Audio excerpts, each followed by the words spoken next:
ICC టోర్నీలో తొలిసారిగా దక్షిణాఫ్రికా ఫైనల్కు చేరుకుంది. చారిత్రక రీతిలో టీ20 వరల్డ్ కప్ 2024లో సెమీఫైనల్కు చేరిన ఆఫ్ఘనిస్తాన్ను సఫారీలు మట్టికరిపించారు.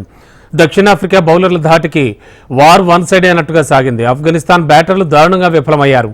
టాస్ గెలిచి బ్యాటింగ్ చేసిన ఆఫ్ఘనిస్తాన్ 11.5 ఓవర్లలో 56 పరుగులకే చాప చుట్టేశారు. కీలక మ్యాచ్లో దక్షిణాఫ్రికా పేసర్లు చెలరేగారు. పేసర్ మార్కో యునెన్స్ అలాగే స్పిన్నర్ షంషీ చెరో 3 వికెట్లు తీయగా పేసర్లు కగిపో రబడా, అన్రిచ్ నోర్టే చెరో 2 వికెట్లు పడగొట్టారు.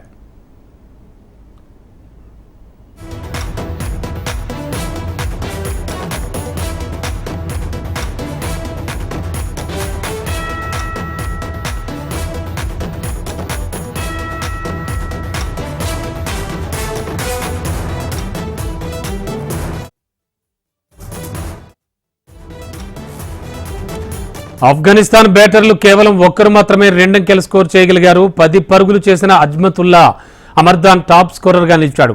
స్వల్ప లక్ష్యాన్ని ఛేదించేందుకు బరిలోకి దిగిన సౌత్ ఆఫ్రికా 8.5 ఓవర్లలో ఆడుతూ పాడుతూ సునాయాస విజయాన్ని పొందింది. తొలిసారిగా టీ20 వరల్డ్ కప్ ఫైనల్కు సౌత్ ఆఫ్రికా అడుగుపెట్టింది.